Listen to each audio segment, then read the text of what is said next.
Captain Jake Morrison felt his hands shake as he looked at the screen in front of him. The numbers made no sense at all. His ship had been flying through space for 3 days now, heading toward a small mining colony on a planet called Kepler 442b. The colony had stopped sending messages 3 days ago, which usually meant bad news. Most of the time when colonies went quiet, it meant raiders had attacked them or some natural disaster had hit the planet. But what Jake saw on his screen was not what he expected at all. The scanner showed pieces of alien ships scattered all over the planet's surface. These were not human ships. These were Zephyrian warships, and they were some of the most advanced fighting vessels in the galaxy. The Zephyrians were 8-foot-tall lizard creatures who had been attacking human colonies for years. Their weapons could turn entire cities into glass, and their shields could stop almost any attack, yet here they were, broken into tiny pieces and spread across the ground like someone had thrown them from the sky. Jake had never seen anything like it before. He called his science officer to the bridge right away. Amy Collins came, running when she heard the captain's voice over the ship's communication system. She was a young woman who studied alien cultures and ancient history. When she saw the readings on the main screen, her mouth fell open. She had studied Zephyrian technology for years, and she knew how powerful their ships were supposed to be. The landing party went down to the planet in small shuttles. Jake brought Amy with him, along with Commander Rick Porter and Dr. Lisa Grant. Rick was in charge of security, and Lisa was their best scientist. They all wore full environmental suits because they did not know what they might find on the surface. The mining colony looked like a war zone, but not the kind they expected.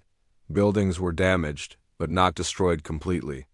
There were burn marks from energy weapons everywhere, and the ground was covered with pieces of alien metal and strange green fluid that must have been Zephyrian blood.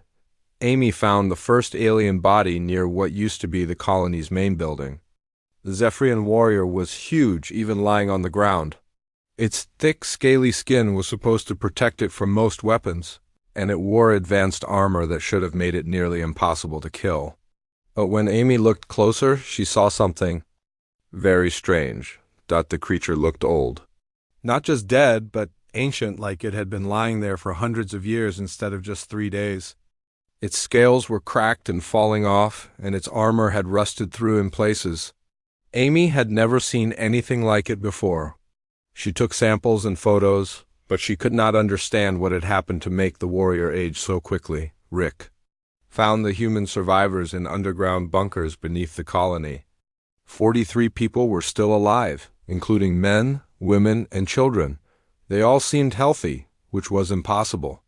The colony had been hit by orbital bombardment that should have killed everyone on the planet. The energy readings from the attack were still showing on Rick's scanner, and they were high enough to melt rock, but these people were fine. They told Rick that they had walked through the battle above ground, while the aliens were shooting at them. They said the alien weapons had hit them directly, but nothing happened. The energy beams just seemed to bounce off them or disappear completely. Lisa found the most interesting discovery of all. Deep underground in the mining tunnels, there were strange crystal formations that glowed with a soft blue light. The miners had been digging these crystals out of the rock for months before the attack happened. Lisa's instruments went crazy when she got near the crystals. They were giving off energy, but not any kind of energy that appeared in any science book she had ever read. When Lisa ran tests on the crystals, she found something that made her very excited and very worried at the same time. The energy pattern from the crystals matched old stories from Earth's history. Ancient myths talked about warriors who could not be killed in battle, people who could walk through fire without being burned, and heroes who got stronger every time someone tried to hurt them. The miners had been exposed to radiation from these crystals for months. Every single human survivor had been working in the tunnels where the crystals were found. Lisa began to wonder if the crystals had changed them somehow, made them different from regular humans. Jake gathered his team back on the ship to discuss what they had found. None of them could explain how 43 humans had survived an attack that destroyed an entire Zephyrian battle fleet. The aliens were supposed to be superior to humans in every way. But somehow the humans had won without even trying to fight back. As their ship flew away from the planet, Jake sent a full report to Earth Command. He knew that no one would believe what they had found, but he also knew that something very important had happened on Kepler 442b, something that might change everything humans thought they knew about themselves and their place in the galaxy. Admiral Susan Blake read the report from Captain Morrison 3 times before she finally believed what she was seeing. As the head of Human Defense Command, she had seen many strange things during the war with various alien species, but nothing like this. The report described humans surviving attacks that should have killed them instantly, and alien technology failing for no reason anyone could understand. Susan knew that other commanders would think Jake Morrison had lost his mind, but she had been getting similar reports from other colonies as well. Something was happening to humans across the galaxy, and it was happening fast. She decided to investigate personally. The first stop was New Olympia, a farming colony that had been attacked by the Manthari Collective just 1 week ago. The Manthari were insect-like creatures who used biological weapons instead of energy guns. Their favorite weapon was an acid mist that could dissolve human flesh in seconds. When they attacked New Olympia, they had sprayed the entire colony with enough acid to kill every living thing on the planet. But when Susan arrived, she found the colony completely intact. The buildings were undamaged, the crops were still growing, and all 300 colonists were alive and healthy. The only signs of the attack were the dead Manthari soldiers scattered around the settlement. Kevin Wright was a simple farmer who had been working in his fields when the attack began. He told Susan that he had seen the acid clouds coming toward him, but when they reached him, nothing happened. The acid had hit his skin and clothes, but instead of burning him, it just seemed to disappear. He kept working in his garden while the Manthari soldiers died around him. Susan watched the security recordings from the attack, and what she saw made her question everything she thought she knew about human biology. Kevin walked through clouds of acid that should have turned him into liquid, but his body seemed to absorb the poison without any harm. Even more strange, the Manthari soldiers began dying as soon as they got close to him. Their own protective suits started failing, and their bodies began to dissolve from the inside. Dr. Alan Foster was Earth's best geneticist, and Susan brought him to New Olympia to study the colonists. Alan had been studying human DNA for 20 years, but when he examined Kevin Wright's blood, he found genetic sequences that he had never seen before. These new genes were active and changing, almost like they were rewriting themselves. Alan discovered that every human on New Olympia had these new genetic sequences, and they all appeared right after the attack. But the most interesting thing was that the new genes were not really new at all. They had been in human DNA all along, hidden and inactive. Something about the alien attack had turned them on. Captain Nicole Adams volunteered to test what the new genetic changes could do. She took her ship, the UES Defiance, and went looking for Zephyrian forces to fight. Nicole was not afraid of dying, but she wanted to understand what was happening to her species. Her crew thought she was crazy, but they followed her anyway. They found a Zephyrian battlecruiser near the outer rim of human space. The alien ship was 5 times larger than the Defiance, with enough firepower to destroy a small moon. Nicole ordered her crew to attack with everything they had, even though it should have been suicide. The battle lasted only 10 minutes, but it changed everything Nicole thought she knew about space combat. Every time the Zephyrians fired their plasma cannons at her ship, the hull got stronger instead of weaker. The enemy's most powerful weapons seemed to feed energy into the Defiance's shields instead of breaking them down. Meanwhile, the Zephyrian ship began having problems that made no sense. Their weapons overheated and exploded, their shields failed for no reason, and their engines started shutting down randomly. By the end of the fight, the alien crew was abandoning their ship in escape pods while the Defiance sat in space without a scratch on it. Dr. Lisa Grant continued studying the crystal formations from Kepler 442b, and what she found excited and terrified her at the same time. The crystals were not natural minerals. They were artificial, created by some advanced technology that was far beyond anything humans or current alien species could build. But the most shocking discovery was where the crystals came from. Lisa found similar crystal formations on dozens of other worlds, all of them planets where human colonies had been established. The crystals were always deep underground, always in places where humans would eventually find them while mining or building. It was as if someone had planted them there millions of years ago, waiting for humans to discover them. The crystals seemed to respond to human presence. When humans were nearby, they glowed brighter and gave off more energy.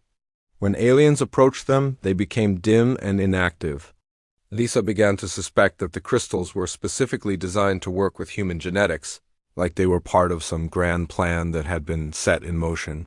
Long before humans even existed, Susan Blake gathered reports from colonies across human space, and the pattern was clear. Everywhere humans encountered the crystals, their genetics began changing. Everywhere humans were attacked by aliens after being exposed to the crystals, the humans survived and the aliens suffered unexpected defeats. The genetic changes were accelerating too. Humans who had been exposed to the crystals for longer periods showed more dramatic abilities. Some could absorb energy weapons completely. Others seemed to know what their enemies were going to do before they did it, and a few appeared to be stronger and faster than any human had ever been before.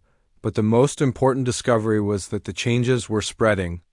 Humans who had never been near the crystals were starting to show the same genetic modifications, as if being around other changed humans was enough to trigger the transformation. Susan realized that humanity was evolving and there was no way to stop it. The galaxy was about to learn that humans were not the weak, primitive species that everyone thought they were. Something much older and more powerful had been sleeping in human DNA, and the alien attacks were waking it up. Dr. Carolyn Webb had spent her entire life studying ancient history, but nothing had prepared her for what she found in the archives of Proxima Station. Carolyn was known throughout the galaxy as the best expert on pre-spaceflight civilizations, and when Admiral Blake asked her to research the crystal formations, she thought it would be just another routine investigation. The archives at Proxima Station contained historical records from hundreds of different species, going back millions of years. Most of the oldest records were fragmentary and hard to understand, but Carolyn had learned to read the ancient languages during her decades of study. What she discovered in those old files changed everything humans thought they knew about their origins. The record spoke of a species called the Precursors, who had ruled the galaxy 12 million years ago. Every spacefaring civilization had legends about the Precursors, describing them as the first intelligent species to develop advanced technology. According to the stories, the Precursors had built great cities among the stars and created wonders that current technology could not match, but the legends all agreed that the Precursors had vanished suddenly, leaving behind only empty worlds and mysterious artifacts. Most historians believe the Precursors had died out from some natural disaster or had destroyed themselves in a great war.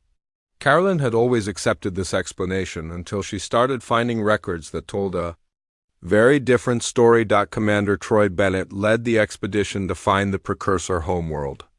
The ancient records gave approximate coordinates for their original planet, but it took weeks of searching to locate the dead system. When they finally found it, Troy's team discovered a barren rock orbiting a dying red star. The planet's surface was lifeless, covered with the ruins of cities that had been abandoned for millions of years. But deep beneath the planet's surface, Troy's scanners detected something that should not have existed. There was a massive artificial structure in the planet's core, still active after all these millions of years. The expedition team used mining equipment to dig down through miles of rock and metal to reach the mysterious installation. What they found was beyond anything any of them had imagined. The Precursor facility was a single enormous crystal, larger than most space stations, that pulsed with the same blue energy they had seen in the smaller crystals on human worlds. When Troy's team approached the crystal, it began to glow brighter, and suddenly the air around them filled with images and sounds. The crystal was a computer. but not like any computer that current technology could build. It stored information as pure energy, and it could project thoughts and memories directly into the minds of anyone who came near it. Troy and his team found themselves experiencing the final days of precursor civilization as if they had been there themselves. The precursors had not died out or destroyed themselves. They had made a choice that seemed impossible to understand. Their civilization had reached a point where they could do anything they wanted with technology, but they realized that their success was destroying the galaxy around them. Other species were becoming dependent on precursor technology instead of developing their own abilities, and the natural balance of life was being disrupted. So the precursors had decided to transform themselves and leave the galaxy to develop on its own. Using their advanced understanding of genetics and energy, they had changed their bodies and minds into pure information and stored themselves in crystal computers scattered across thousands of worlds. But they had not simply hidden themselves away to wait for better times. The precursors had created a new species before they transformed themselves. This new species was designed to look and act like a normal biological race, but it carried precursor genetics hidden in its DNA. The plan was that this species would develop naturally for millions of years, spreading across the galaxy and learning to survive on their own. But if the galaxy ever faced destruction from war or other disasters, the hidden genetics would activate and give the new species abilities that could restore balance to the universe. The precursors had created a reset button for galactic civilization, and they had placed it in the DNA of their final creation. Major Danny Rodriguez was part of Troy's expedition team, and he was the first human to make direct contact with the Master Archive. When Danny touched the giant crystal, his mind was flooded with information that explained everything that was happening to humanity. The truth was so overwhelming that he collapsed and had to be carried back to the ship. Humans were the precursors' final creation. Earth had been chosen as their homeworld because it was far from the centers of galactic civilization, giving humanity time to develop naturally without interference from other species. The crystals that humans were now finding had been planted on hundreds of worlds millions of years ago, waiting for humans to spread across the galaxy and discover them. The genetic changes that humans were experiencing were not random mutations. They were the activation of precursor abilities that had been dormant in human DNA since the species was created. Every human carried these hidden genetics, but they only became active when humans were threatened with extinction, or when they were exposed to the energy from precursor crystals, the galaxy's current. Civilizations had unknowingly triggered the very response they feared most. By attacking human colonies and threatening humanity with destruction, they had activated the precursor failsafe. The more violence that was directed at humans, the more of their hidden abilities would awaken. Danny learned that the abilities humans were developing were just the beginning. The precursor genetics contained potential for powers that went far beyond anything current science could explain. Humans could eventually learn to manipulate energy and matter at the molecular level, to move objects with their minds, and to exist partially outside normal space and time. But the most important revelation was that the precursor plan was not about making humans into conquerors. The hidden genetics were designed to make humans into protectors and healers, capable of stopping the cycles of violence and destruction that had plagued the galaxy for millions of years. The precursors had foreseen that their successors would eventually develop space travel and begin fighting each other, and they had created humanity to intervene when that fighting threatened to destroy everything. Carolyn Webb published her findings, but most galactic leaders refused to believe them. The idea that humans were the descendants of the legendary precursors seemed impossible to accept. But as more evidence accumulated and more humans began displaying abilities that defied known science, denial became harder to maintain. The galaxy was about to learn that humanity was not just another young species struggling to survive among older and more advanced civilizations. Humans were the inheritors of the most advanced technology and knowledge the galaxy had ever seen, and they were finally beginning to remember who they really were. Supreme Admiral Kethvar of the Zephyrian Empire had ruled the largest military force in the galaxy for 30 years, but he had never faced a threat like humanity before. When the reports about human abilities first reached his command center, he dismissed them as propaganda and lies. But as more evidence accumulated, Kethvar realized that his empire was facing something that could destroy everything the Zephyrians had built. The Admiral called for an emergency meeting of the Galactic Council, bringing together representatives from 47 different species. Many of these civilizations had been enemies for centuries, fighting wars over territory and resources across hundreds of star systems. But Kethvar convinced them that humanity represented a threat greater than any of their old conflicts. The evidence was impossible to ignore. Human colonies were not just surviving alien attacks anymore. They were completely defeating forces that should have been able to conquer entire planets. Zephyrian battle fleets were being destroyed by human vessels that barely qualified as military ships. Manthari bioweapons were backfiring and killing their own troops when used against human targets. General Patricia Hayes received the intelligence reports about the forming alliance with growing concern. As Earth's chief military officer, she had been preparing for war with individual alien species, but the idea of facing the combined might of the entire galaxy was almost too frightening to consider. The numbers alone were overwhelming. The allied alien fleet that assembled at the edge of human space was the largest military force in galactic history. 2 million warships from dozens of different species converged on Sol System, carrying enough firepower to destroy every planet in human space several times over. The fleet included Zephyrian dreadnoughts that could crack moons, Manthari bioships that could poison entire atmospheres, and stellar Commonwealth vessels equipped with antimatter weapons that could tear holes in space itself. The human response seemed pathetically small in comparison. Earth Command could only muster 300 ships to defend their homeworld, and most of these were converted civilian vessels with basic weapons and shields.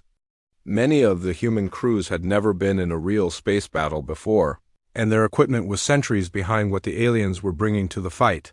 Lieutenant Colonel Frank Miller commanded the UES Retribution, a converted cargo hauler that had been fitted with military weapons just weeks before the battle. Frank was a career officer who had served in dozens of smaller conflicts, but he knew that his ship and crew were about to face impossible odds.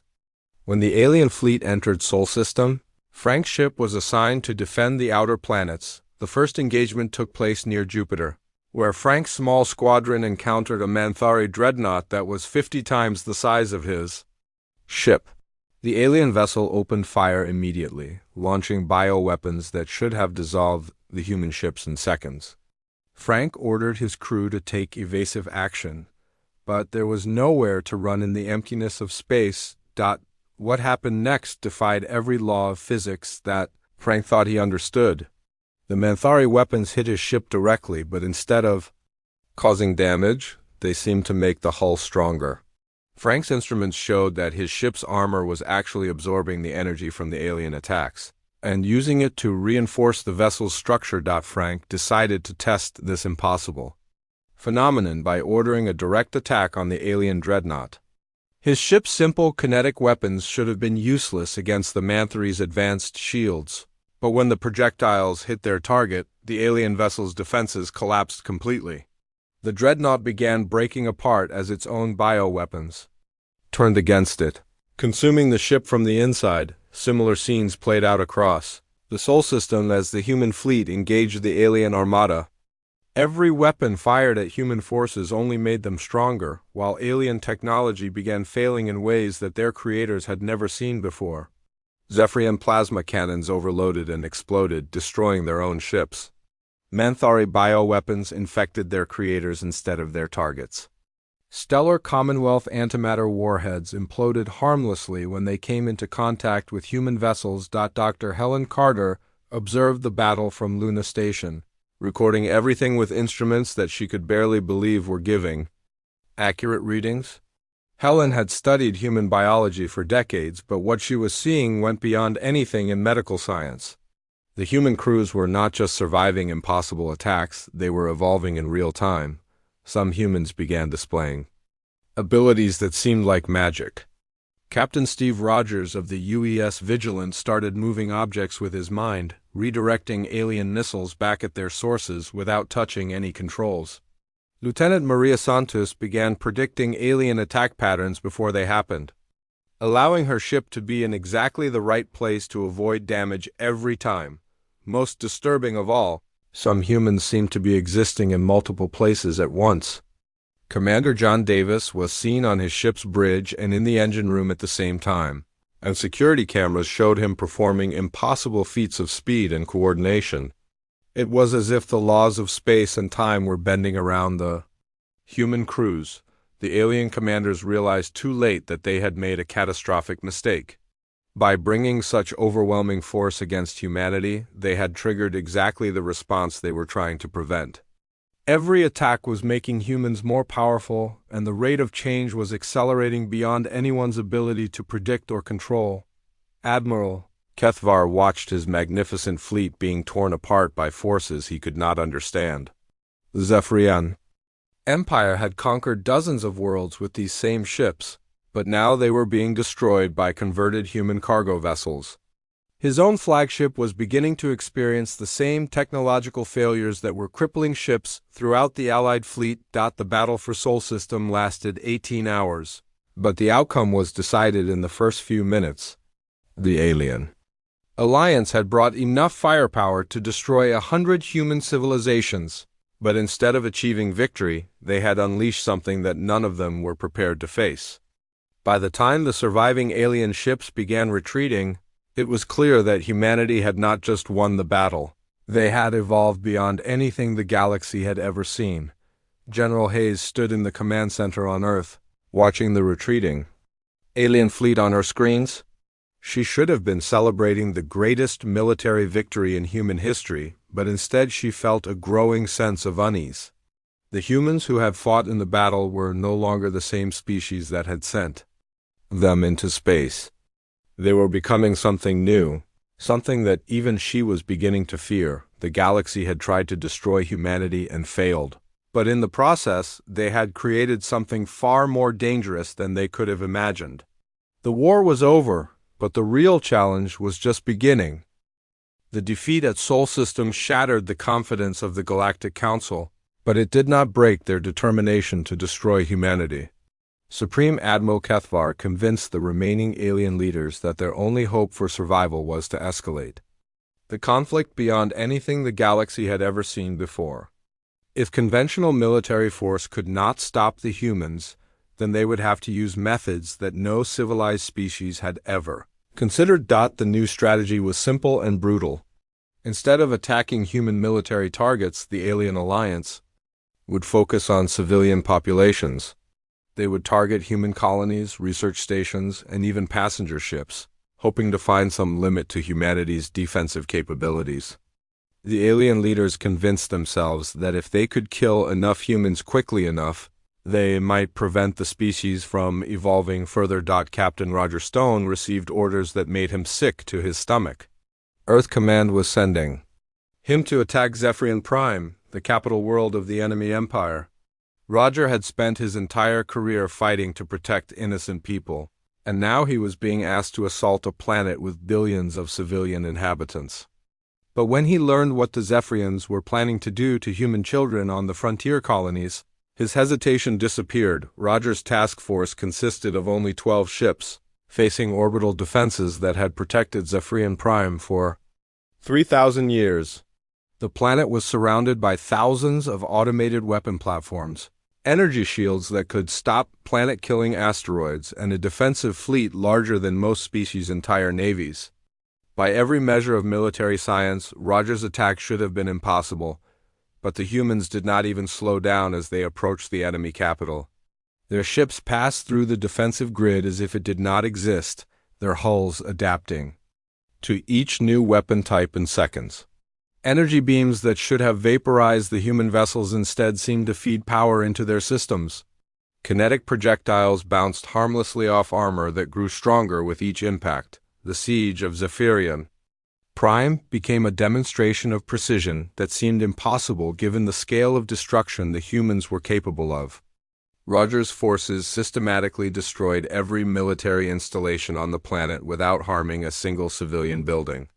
They eliminated the orbital defense platforms, neutralized the planetary shield generators, and disabled the enemy fleet, all while avoiding any targets that might have contained non-combatants. The Zephyrian civilians watched in terror and amazement as human ships moved through their capital city, targeting only military facilities with surgical accuracy.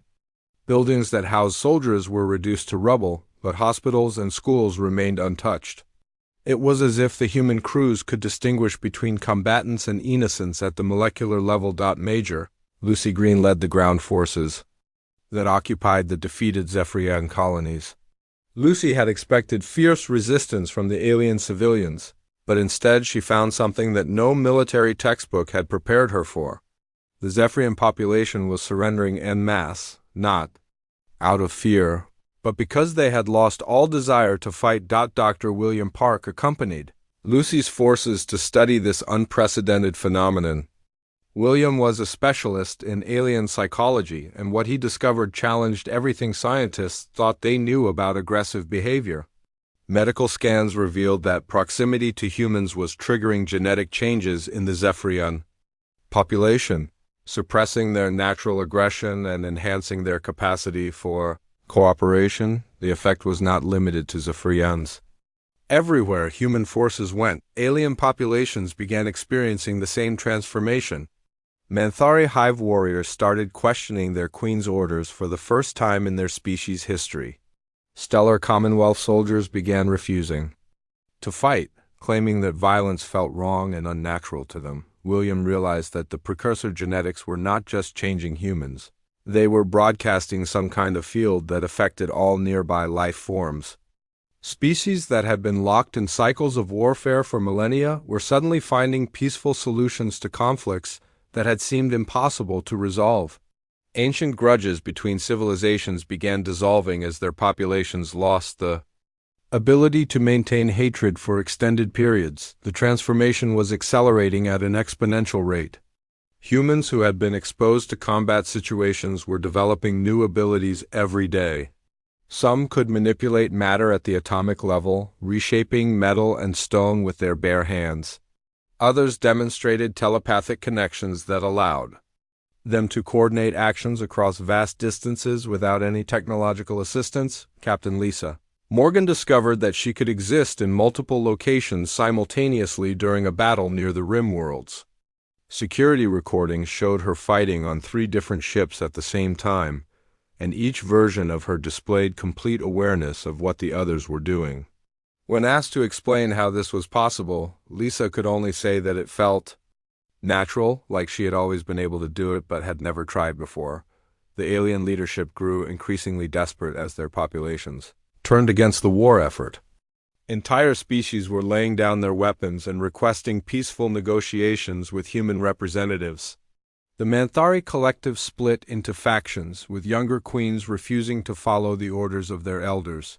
The Stellar Commonwealth faced civilian uprisings as their citizens demanded an end to hostilities with humanity. Commander Bob Taylor led a rescue mission to save human civilians who had been captured by alien forces before the transformation began.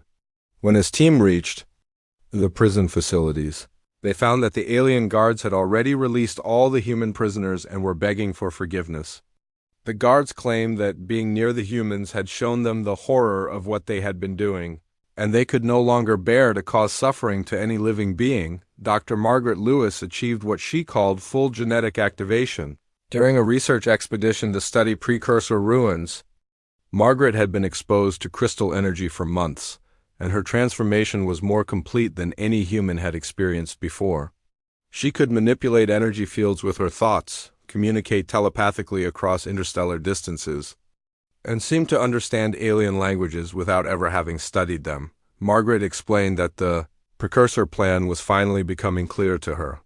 Humanity was not meant to conquer the galaxy through military force, but to transform it through their very existence.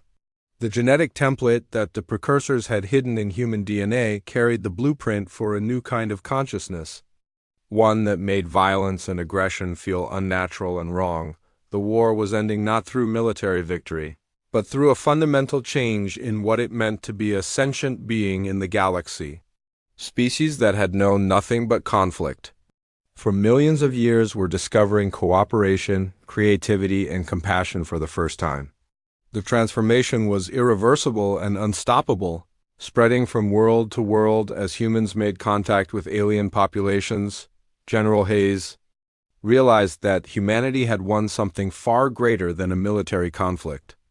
They had won the right to reshape galactic civilization according to principles that the precursors had embedded in their genetics millions of years ago. But with that victory came responsibilities that no human leader had ever imagined having. To face, the galaxy was changing, and humanity was at the center of that change.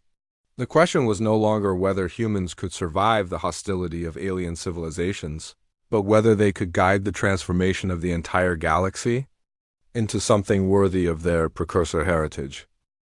The last desperate attempt to destroy humanity came from the most mysterious civilization in the galaxy.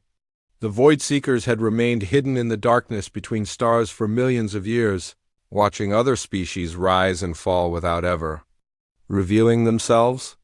They possessed technology that could destroy entire solar systems and weapons that operated by unraveling the basic laws of physics themselves. Colonel Nathan Price commanded Earth's orbital defenses when the Void Seekers finally emerged from their hiding places. Nathan had fought in every major battle of the war, but nothing had prepared him for what he saw approaching Earth.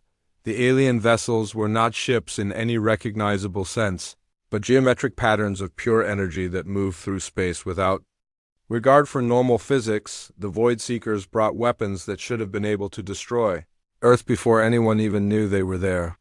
They had quantum disruptors that could unmake matter at the subatomic level, reality bombs that could tear holes in the fabric of space and time, and armies of synthetic beings that existed partially outside normal dimensions. But when the Void Seeker weapons reached Earth's atmosphere, something impossible happened. The quantum disruptors simply stopped working, as if the planet itself was rejecting their effects. The reality bombs imploded harmlessly, their destructive energies absorbed into the same blue glow that surrounded every human settlement. Even the synthetic armies began showing signs of consciousness and free will the moment they entered the solar system. Dr. Margaret Lewis had achieved full genetic activation by this time, and she finally understood the complete scope of the precursor plan. The transformation that humanity was experiencing was not just about developing new abilities or becoming more powerful.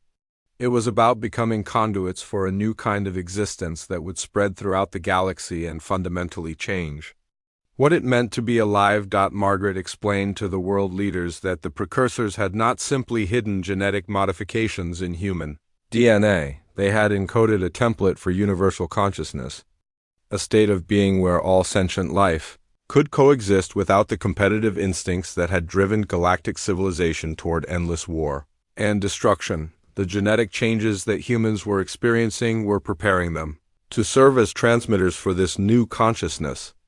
Every human who achieved full activation became a beacon that broadcast the template to other species, gradually transforming their neural structures and psychological patterns. The process was irreversible and unstoppable, spreading from mind to mind like a benevolent infection. Ambassador Julie Scott presided over the first meeting of what would become the New Galactic Accord. Representatives from hundreds of species gathered on Earth, but not as conquerors or conquered. The artificial divisions that had separated civilizations for millions of years were dissolving as their populations underwent the same consciousness transformation that had begun with humanity. The Zephyrian delegates arrived with formal apologies for their species' aggression, explaining that they could no longer understand why they had ever wanted to hurt other beings. The Manthari Queens announced that their hive structures were dissolving as individual members developed independent thought and emotional connections. The Stellar Commonwealth reported that their citizens were abandoning military service in favor of artistic and scientific pursuits. Even the mysterious Void Seekers sent representatives, though they appeared as beings of pure energy rather than in physical form. They revealed that they had been the last remnants of a previous galactic civilization that had destroyed itself through warfare millions of years ago. They had been trying to prevent the current civilizations from making the same mistakes, but their methods had been based on fear and control rather than understanding and cooperation. The formation of the new Galactic Accord marked the end of the old system of territorial governments and military hierarchies. There were no conquered territories because no species wanted to conquer anymore. There were no subject populations because the idea of ruling over others had become psychologically impossible. There were no military forces because the concept of organized violence was rapidly becoming meaningless. Captain Diana Foster led the first joint expedition to explore the galactic core, where ancient precursor installations were still active after millions of years. The expedition included representatives from dozens of species, all working together toward common goals of discovery and understanding. Diana marveled at how natural cooperation felt, even though her species had been fighting these same aliens. Just months before, the expedition discovered that the precursors had left behind more than just genetic templates and crystal computers. They had created a network of installations throughout the galaxy that were designed to support and nurture the new consciousness once it began to spread. These installations could provide unlimited clean energy, transform barren worlds into garden planets, and even extend the lifespan of entire civilizations. Dr. Paul Anderson studied the precursor installations and realized that they represented technology that was indistinguishable from magic. The precursors had learned to manipulate fundamental forces of the universe in ways that current science could not even begin to understand. But more importantly, they had designed their creations to be operated by intention and cooperation rather than by technical knowledge or individual skill. The new galactic civilization that emerged was unlike anything that had existed before. Weapons of mass destruction were dismantled and converted into tools for terraforming and construction. Military fleets became exploration vessels and emergency rescue services. The warrior cultures that had defined galactic politics for eons transformed into communities of artists, scientists, and philosophers. Commander Eric Wright reported that crime rates were dropping to zero across all inhabited worlds. Not because of increased law enforcement, but because the psychological drives that led to criminal behavior were disappearing from the population. Greed, hatred, and the desire to harm others were becoming as obsolete as the ability to breathe. Underwater. The transformation extended beyond intelligent species to affect all forms of life. Predator-prey relationships began evolving into cooperative partnerships. Planets that had been devastated by war started healing themselves at an accelerated rate. Even the cosmic environment seemed to be responding, with star formation increasing. In regions where the new consciousness had taken hold, General Hayes, now serving as Earth's representative to the Galactic Accord, reflected on how completely everything had changed. The human species that had been considered weak and primitive by the rest of the galaxy had become the catalyst for the greatest transformation in cosmic history. But the changes went far beyond what anyone could have predicted. Humanity had not conquered the galaxy through superior firepower or advanced technology. They had transformed it by awakening abilities that had been dormant in all sentient life for millions of years. The precursors' final gift was not just the power to defend themselves, but the wisdom to transform conflict into cooperation and fear into understanding. The stars themselves seemed brighter in this new age, as if the universe was celebrating the end of an era defined by violence and the beginning of something unprecedented in cosmic history. The galaxy that had tried to destroy humanity had instead been reborn through human influence, becoming a place where all forms of consciousness could flourish together in harmony.